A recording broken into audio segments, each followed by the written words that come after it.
हृदयविकाराच्या पेशंटने कोणती औषधं टाळावी?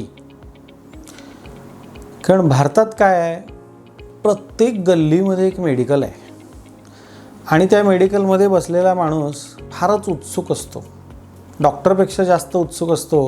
काय होय, काय झालं आहे, हे देतो, हे घ्या, हे होतं आहे ना, हे घ्या. किंवा बरेच लोक फी टाळण्यासाठी डायरेक्ट त्या केमिस्टलाच विचारतात, असं असं होतं आहे, काय करायला पाहिजे, आणि त्यांनी सांगितलेले औषधं खातातही.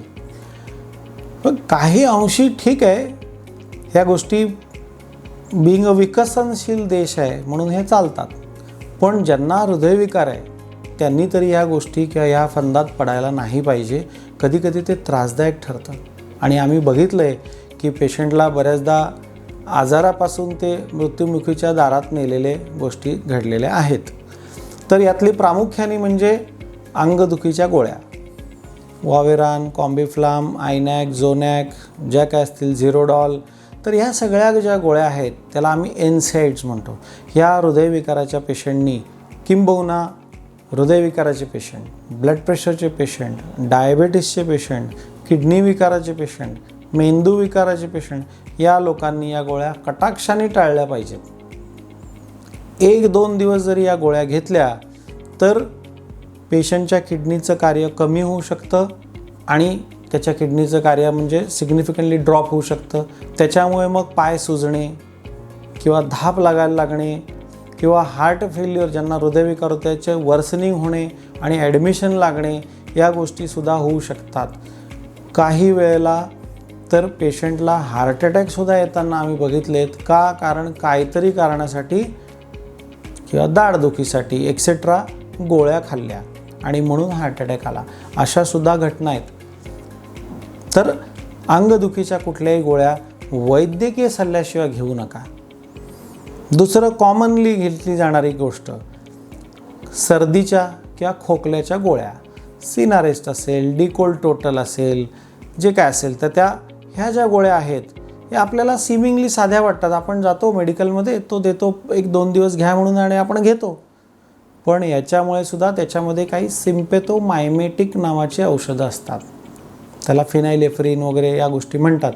तर त्याच्यामुळे सुद्धा हृदयविकाराचे अटॅक येणं, हृदयविकाराच्या ठोक्याच्या यंत्रणेत दोष निर्माण होणे, धडधडायला लागणे, धाप लागणे किंवा स्टेंटमध्ये बंदपणा येणे, या गोष्टीसुद्धा होतात. त्यामुळे अगदी साधी सर्दी झाली आहे म्हणून आपण जातो, पण तसं नाही आहे, ते तितकं सोपं नाही आहे. आणि म्हणून जनरली कुठलाही हृदयविकाराचा पेशंट असेल, किडनी विकाराचा असेल, डायबिटीस, आम्ही काय म्हणतो, वा सर्दी खोकला ताप आला तरी चांगल्या क्वालिफाईड डॉक्टरला दाखवा आणि त्यांच्या सल्ल्याने औषधं घ्या. कारण हे सर्दी खोकल्याची औषधंसुद्धा कधीकधी मारक ठरू शकतात. बरोबर. काही वेळेला आपण अगदी सिंपल पोटदुखीची औषधं, बरं, जरा प्रवास झाला, काहीतरी दिसलं की स्वतःहूनच ऑर्निओ, अशा गोळ्या लोक घेतात, पण त्या चांगल्या नाही आहेत. मोस्ट ऑफ द टाईम मित्रांनो हे बॅक्टेरियल इन्फेक्शन नसतंच, पण तरी आपण ते औषधं खात बसतो. पण हे जे अँटीबायोटिक असतात त्याच्यामुळे सुद्धा ठोक्याच्या यंत्रणेत दोष निर्माण होतात, क्यूटी प्रोलॉंगेशन्स होतात, धडधडणे, अस्वस्थ वाटणे, कसं तरी होणे, या सगळ्या गोष्टी होऊ शकतात आणि म्हणून त्या घेणं योग्य नाही. अँटासिड, ओमेज, पॅन्डी अगदी लोक रोज नित्य नियमाने घेतात. कशासाठी? जर तुम्हाला एवढंच पित्त होतं आहे तर आपण शोधलं पाहिजे की बाबा हे काय, या माणसाला एवढं पित्त होतं आहे की याला रोज गोळ्या घ्याव्या लागत आहेत. बरोबर. शोधून जर त्याचं काही कारण असेल तर ते दूर केलं पाहिजे. रोज गोळ्या घेत राहणं हा काय उपाय नाही. किंवा काही लोक, नाही एवढ्या गोळ्या आहेत ना 5-6 म्हणून पित्त होईल म्हणून मी घेतो, इतकं सोपं नाही आहे. तुम्ही जर केअरफुली वाचलं तर पित्ताच्या गोळ्यांच्या खालीसुद्धा ब्लॅक बॉक्स वॉर्निंग असते की या गोळ्यांमुळे किडनीला इजा होऊ शकते, या गोळ्यांमुळे लिव्हरला इंजुरी होऊ शकते आणि म्हणून त्या सर्रास खाणे, रोज खाणे हे हृदयविकाराच्या पेशंटसाठी चांगलं नाही. काही वेळेला हल्ली आता डायबेटीसमुळे किंवा हृदयविकारामुळे किंवा वाढलेल्या लाईफ क्षमतेमुळे काही लोकांना लैंगिक समस्या निर्माण होतात.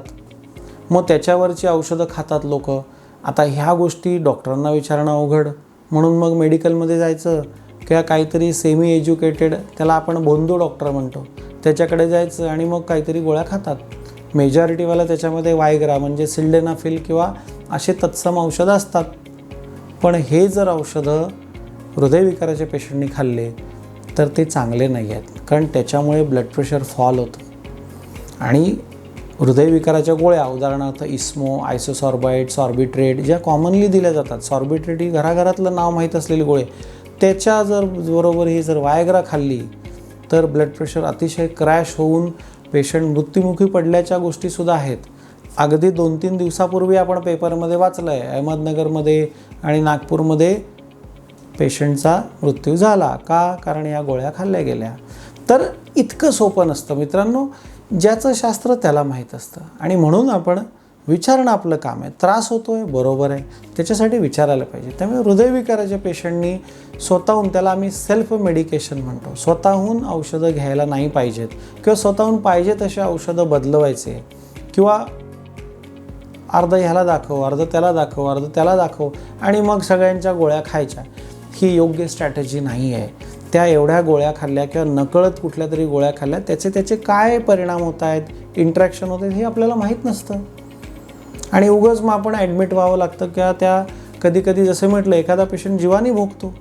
तर कृपया करून हृदयविकाराच्या पेशंटनी ओव्हर द काउंटर मेडिसिन्स म्हणजे फ्रीली मेडिकलमध्ये उपलब्ध होणारे औषधं खायला नाही पाहिजेत. याबद्दल जर अजून काही प्रश्न असतील किंवा तुमच्या मनातले काही प्रश्न असतील तर निश्चित आम्हाला तुम्ही संपर्क करू शकता. धन्यवाद.